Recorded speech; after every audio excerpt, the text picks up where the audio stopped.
The Singapore economy is seen growing between 4% and 6% in 2021, a sharp reversal from the contraction seen last year due to the COVID-19 crisis.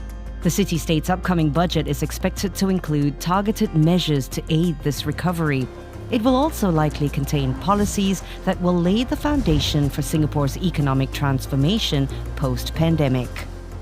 Last year was a big bazooka because it was a pandemic. And that's why you could see how the measures were very widespread, so to speak, in order to save enterprises, save jobs, save people. Now, going forward, 2021 and thereafter, it's about how then do we emerge from this whole crisis and how do we come out of this, transform. 2021 budget, the challenge now is which sectors do you target, and that will set the tone in terms of where the government sees Singapore in the next few years. Some of the worst hit sectors like aviation and tourism are likely to receive continued help. At the same time, the budget will also help companies innovate and enter new markets. We do expect 5 key thrusts that Budget 2021 could introduce. 1. Job creation and preservation. 2. The provision of liquidity for businesses. 3. Reinforced social safety nets. 4. Extended aid for the tourism sector. And 5. Promoting Singapore to be a global Asia node of technology, innovation and enterprise.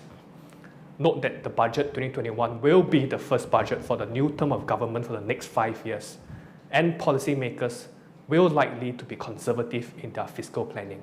The focus of Budget 2021 is to help the tourism and aviation sectors. Number 2 would be to help firms to transform and access new markets, new business opportunities in new markets, such as in China and Southeast Asia. Thirdly, to encourage firms to invest in their workers and in capability development.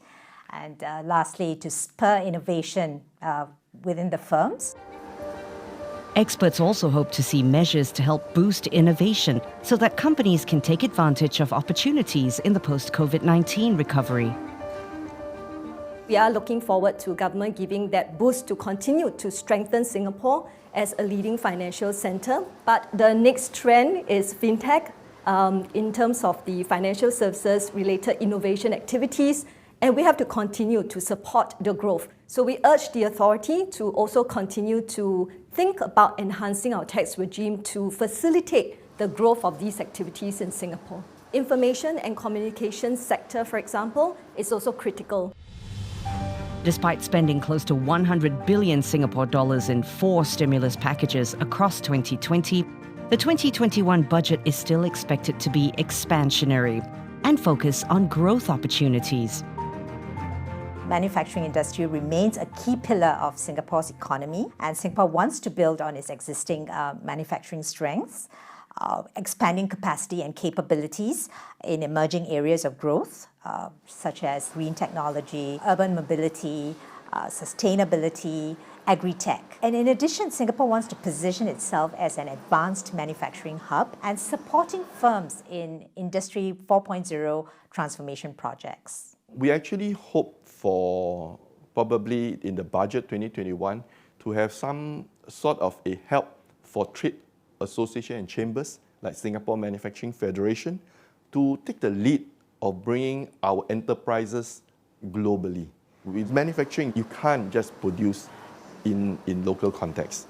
You need the global connectivity, you need the global leadership.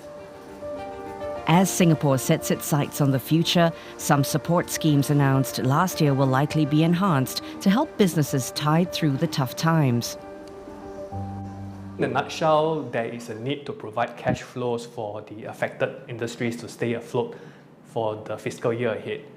And we do see a good chance for an extension for several related schemes that were previously introduced, such as the EFS SME Working Capital Loan, or the Temporarily Bridging Loan Program and the EFS Trade Loan.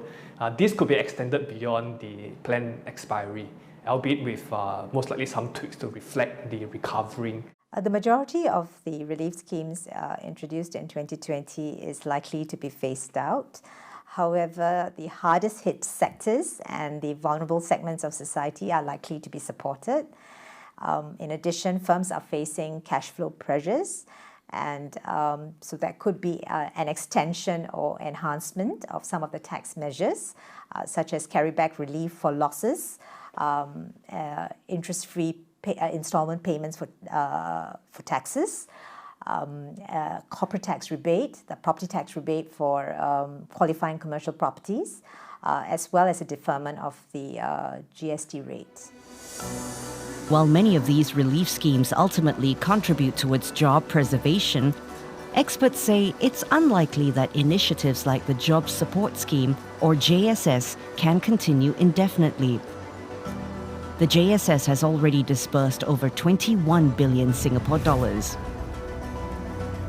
Last year, if without JSS, I think many enterprises would have been in trouble. But then we will also understand that there's a cost to every of these measures that's being applied across, and ultimately, we will have to come around to collect some taxes to pay for all these kind of schemes. We also understand that it is going to be difficult, but if we kind of continue on the calibrated measure, that will be, I think, the best of both worlds.